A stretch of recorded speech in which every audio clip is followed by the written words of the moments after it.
I know anything about the freak off. And they all look at me like, and they be like, well, how all these people you know was at the freak off, but you's the only one that wasn't at the freak off. And I thought about it for a minute. I said, oh my God, I'm ugly. Fresh off the guard stage. That's my brother right here from day one. We used to wake up and, damn, pause, but like, test out. Back in the days when he was like 10 and I was a little bit older, his older brother, we used to fight over the Frosted Flakes. You know what I'm saying? Before pause was invented. You know what I'm saying? But it's my brother for real. We used to actually wrestle off of the Frosted Flakes because he used to always get up early with me. Now he's one of the richest stars in the world. And What the did Puff just say? Nobody's gonna acknowledge this with me. Puff just said we used to wrestle over the Frosted Flakes, and we're streaming live. That was stupid. Listen, that was stupid. Listen. We having a good time, yo. Your usher made it in the Kevin Hart did was a movie that had been on my desk. That all I had said was, just can we take some of this stepping out, and then I can do it. Like, it don't need to be overtly homosexual. I'm not homosexual. It doesn't need that to be funny, right? When Dave Chappelle speaks, people listen. He has a unique ability to tell the truth while making you laugh at the same time. But this time, his words have left fans thinking about something far deeper than comedy. The entertainment world is reeling after Sean Diddy Combs was arrested in New York. Once one of the most powerful figures in music, Diddy now sits behind bars, facing serious charges that have shaken the entire industry. He has been denied bail and awaits trial. As he remains in custody, more details about his private life and business dealings continue to emerge, and each new revelation only makes things worse. While the public focuses on Diddy's arrest, another story is quietly unfolding. Dave Chappelle, one of the sharpest minds in comedy, has returned to the spotlight for his remarks about the situation. During a recent appearance on Saturday Night Live, his comments left many wondering whether he knows more than he's letting on. Between the jokes and the laughter, Chappelle seemed to hint at something hidden. Something that connects Diddy, Kevin Hart, and the deeper workings of the entertainment industry. What I think is, again, as it affects me, I didn't realize, based on what's being said, that Puff had so much control over so many people in so many industries. And it's a tight-knit circle. It seems like they all keep a good secret. This is what it seems like. And it seems like they're very loyal to each other.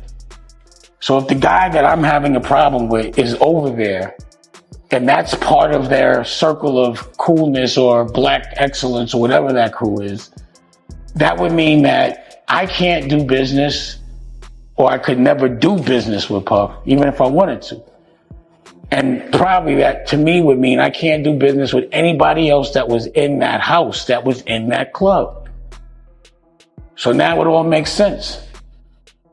You know, like certain people that were cool with me all of a sudden just stopped. Like Kevin Hart, for example, who's another person that I look at like he was on Rockefeller Films, right? Like I discovered Kev.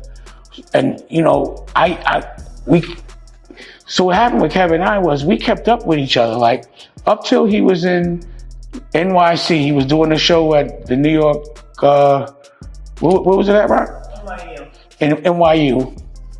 And I went to go see him. At the time he was with Tory, he still had his family with him, and he was getting into bigger venues. And, you know, we got pictures, I gotta find them. And then the next time it was the Garden, and I didn't get the call. And we just stopped being cool. It was like all of a sudden, the minute he got to a certain level, he stopped calling.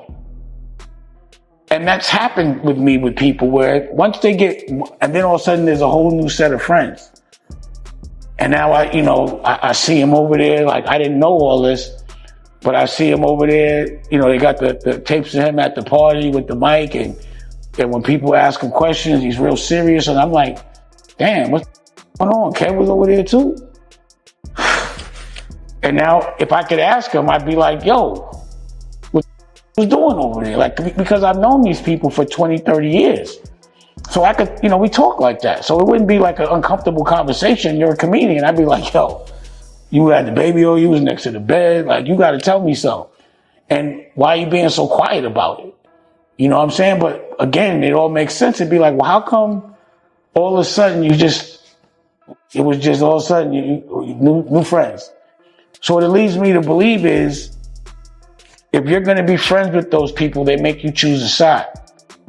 And there's a lot, I'm like, damn, I got to do, like, literally my instincts were right. I really have to do everything on my own. To understand Chappelle's comments, we first need to look at Diddy himself. For decades, Diddy stood as a symbol of success, a man who rose from nothing to become a self-made mogul.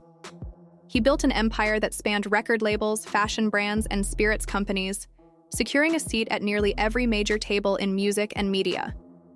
He wasn't just wealthy, he was powerful. Everyone wanted to be part of his circle, because being close to Diddy meant gaining access to opportunities that most could only dream of. And there's another clip. Kevin Hart and Diddy is standing next to a mattress in a hotel room, what it looks like. And he's telling Diddy, I'm not going to get into bed with you. So our boy Diddy is, I think I don't know. You make up the call. I just don't want to say it. Come here, don't sit on the bed at night. No homo. No, just don't get close to the bed. Don't get close to the bed. But it's just like, yo, we want to thank you for hosting the thing, man. It's been a pleasure. You didn't have to do it, and you did it. No, I definitely didn't have to do it. I definitely didn't have to. First and foremost, I'm not getting in the bed. Shout out to him and what he did. I'm just gonna, if we can, let's just put the camera a little this way, just so we're not. I don't want my shot to even, I don't want it to come close to the bed at all. And it's okay, but just come out and say it. Not okay with all the trafficking stuff, the regulations. I think if that's true, that's crazy. But one thing I do know is if the feds come, then there's something to be true to this. They would not waste their time. But the same power that once made Diddy a king is now under intense scrutiny. Investigators claim that his empire was built not only on business success, but also on control, influence, and manipulation. These allegations have opened the door to a hidden side of Hollywood, one that most people never get to see. As the walls close in, those who once stayed silent are beginning to speak out. Former friends, employees, and collaborators are now revealing what they experienced behind the scenes. Dave Chappelle, however, isn't speaking as an insider. He's speaking as someone who has always stood outside the system, someone who has observed how Hollywood operates both from within and from a distance. Now, I'm serious, man. You know what it is, man? It's just no fun being famous anymore. It's like y'all made it scary. You know what it feels like being famous? And scary is the right word. It feels like, and I'm not being dramatic, it feels like I'm storming the beach of Normandy, World War II. But I got to keep a happy expression on my face all the time. So imagine all the dangers storming the beach, but I still look like this. The bullets are whizzing by and stuff is exploding. I'm just like, and then every once in a while something terrible happens. Pow! And I'm like, oh no! Puffy got hit.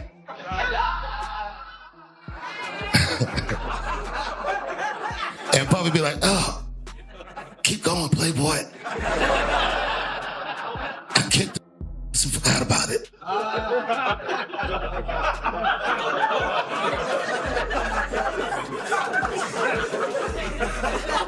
I've been in trouble in my day.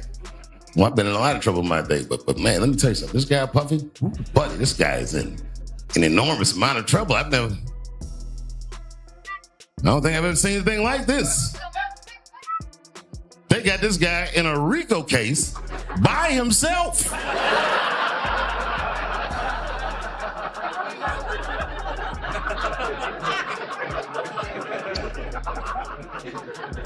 lot of my friends ask me, they say, Dave, did you know anything about those freak off parties?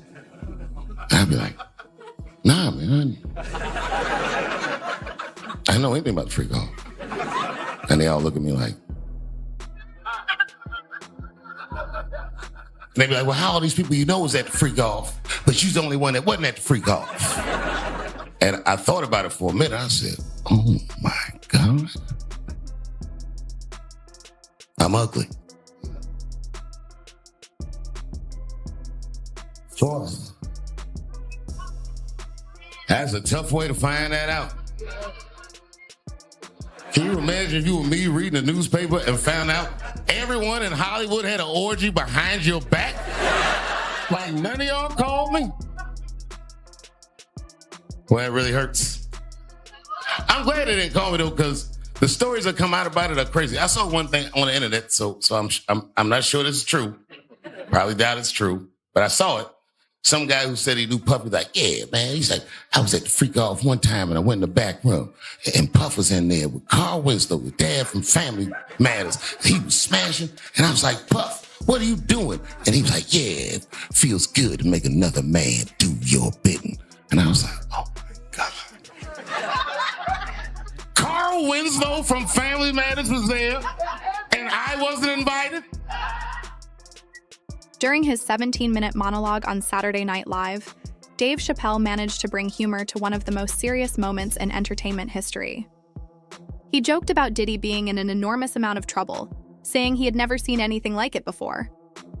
But what stood out wasn't just what he said, it was how he said it. Chappelle spoke like a man who knew the story behind the story, the kind of story that only insiders whisper about. When he quipped, "They got this guy in a RICO case by himself," it drew laughter, but also made people stop and think. In most cases, no one stands alone. There's always a network, always connections. He went on to joke about never being invited to Diddy's infamous parties, saying, "Can you imagine reading the paper and finding out everyone in Hollywood had a party behind your back? None of y'all called me. That really hurts. It was comedy, yes, but also layered truth. Diddy's parties have been talked about for years, more than just social events. They were power circles where alliances were forged and secrets exchanged." Beneath the humor, Chappelle's tone carried a hint of frustration, or perhaps relief, that he had never been part of that world. He's contractually obligated to have, normally, any drug or narcotic you want is available. But you just start seeing groups of arrive, male, female, and you just start seeing people pairing off and start doing what they do. And if I'm in one of these events with a male and my principal is a man, I'll go wait in the car, because look, bro, I'm not here for the swinger party. You feel me? And then, you don't want to be the straight guy in a party where everybody else is rainbow, because when they start hitting on you, now you're the jerk. You never want to be that guy. You got to be a gentleman at all times until it's time to get vicious if necessary. So I never directly was paid by him or worked for him. I ended up at some of his events due to my employment, and yeah, man, a lot of strange things take place for sure. Let me ask you a question. If you can recall, what was the worst thing or the most off-color thing that you saw happen at any one of these events? Okay. So now when it comes to his events, the most off-color thing I saw was 1 second he's in a suit, next second he's in a towel, and he's holding hands with two Eastern European gentlemen. And when you say he, that's Diddy. You mean Diddy? Okay. Okay. Yeah, and he's holding hands with these little vampire-looking guys, like they off the movie Twilight. And I knew, I said, all right, now I know what this is. I see what's going on here. It's time for us to exit. You see what I'm saying? So by the grace of the good Lord, I was able to remove myself and my principal from there. But, there's been times where I've been with guys and they're staying, Kevin Hart has been one of the most consistent and successful stars in Hollywood for over a decade. From his stand-up comedy and blockbuster films to brand deals and a massive social media presence, his rise seems unstoppable. Known for his relentless work ethic, Kevin has earned his place as a household name. However, not everyone believes his success happened entirely on its own. Fellow comedian Cat Williams, known for his blunt honesty, has often suggested that Kevin's rise came too easily, implying that he was placed rather than discovered. This idea of an industry plant suggests that some stars are handpicked, supported, and protected by powerful figures behind the scenes. In other words, their success may not stem solely from talent, but from careful design. If there's any truth to that theory, one question naturally arises: who backed Kevin Hart so strongly that nothing seemed to stand in his way? That's where Diddy's name begins to surface again. if Diddy tells all, I mean, it could be crazy. I see you said I mentioned Justin Bieber. You ain't say I mentioned Kevin Hart. Okay. Well, what's going on with Kevin Hart? I don't know, man. Oh, okay. You know, the internet is going wild on him, saying that he was a curator and a narrator of one of the Diddy parties and got caught on tape. You didn't hear that? Wow. I didn't hear that one. No. That must be one of your favorite. That must be one of your favorite comedians then. Cause you didn't hear that? That was cool. Huh? I didn't hear it. Get out of here. It was cool, but I didn't hear that one. I must have missed it, man. I think I caught most of them. I think he almost fell in the tub with one of the girls. Diddy had some girls in the tub, a tub of baby oil or something like that, and he almost fell in the tub. It was crazy. You know, he would be one of the celebrities that I definitely wouldn't think would be involved in anything illegal, for sure. But you gotta realize this, man. People who get caught up in certain those things like that, those parties and things like that, is that they don't go there looking for that stuff. You gotta understand, they get caught up in the moment with the alcohol, the drugs, and then certain bottles that are laced with certain things that take you away from your normal self. And you end up probably doing something that you probably never do again in your life. You never get caught up in those things ever before. There are a lot of celebrities that go to these parties like this. And they not only Diddy parties. I went to a party before and You Can't Handle the Truth and King Kong Ain't Got Nothing on Me was at one of those parties. I was bodyguarding one of the girls. So what I'm saying is that it's rampant, and this was years ago. This was over 20 years ago. It's rampant in the music industry. It's rampant in Hollywood, film, pictures, and anything. Well, Gene Deal, man, I really appreciate you taking the time. Most people assume Diddy's influence ended with music, but that couldn't be further from the truth. Diddy has long had ties to the world of comedy. He attended major events, sponsored shows, and was often seen alongside top comedians. He understood that laughter, too, was a form of power. Behind the scenes, Diddy was reportedly close to several comedians, including Kevin Hart. He frequently praised Kevin in public and supported his projects. There are countless interviews, photos, and appearances showing the two together. So, when Cat Williams suggested that Kevin was handpicked, many fans began connecting the dots. Could it be that Diddy viewed Kevin as someone who could extend his influence into another realm of entertainment? Someone capable of shaping culture through comedy the way Diddy shaped it through music? If that's true, Kevin Hart being chosen as a handler might not have been about controlling Diddy himself, but about maintaining a certain image and continuity of influence. In Hollywood, the term handler often refers to someone who manages or guides another celebrity, keeping them aligned with specific agendas or power structures. Handlers are believed to exert control subtly, through relationships, contracts, or image management, helping shape how others are perceived while quietly serving the interests of those in power. If Diddy did indeed choose Kevin Hart for such a role, it could mean he wanted Kevin to be the safe, friendly face of comedy, someone universally likable, non-threatening, and careful to avoid the deeper truths that comedians like Dave Chappelle and Cat Williams often expose. This doesn't necessarily imply wrongdoing on Kevin's part, but it does raise important questions about how influence is passed down and how control in Hollywood operates in ways the public rarely sees. BET Awards went off without a hitch last night. A sense of that there. No, inside everything was fine, outside everything was fine. And Kevin Hart decided that he was gonna make jokes about, well, I mean, he's the host, right? So you have to sort of roast a little bit of someone who's in the audience because, well, this person is in a prison, actually right now sitting in a courtroom, and that's Diddy. Yes, he didn't say his name, but it was very clear to everyone who he was talking about here. Watch the reactions in the room. Diddy was a big part of this culture. You know, Right. his after parties, you know, were a part of the BET experience. So, you know, life comes at you fast, but, you know, Kevin had to address the elephant in the room. By the way, we should say the Diddy after parties that happen after award shows, that's not what the trial is about. Those weren't freak-offs.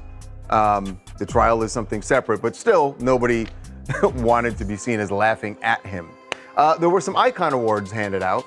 When Dave Chappelle walked away from his $50 million deal in 2005 and flew to South Africa, many believed he had lost his mind. But now, years later, that decision is seen as one of the smartest moves in entertainment history. Chappelle has said he left because he felt controlled, watched, and misunderstood.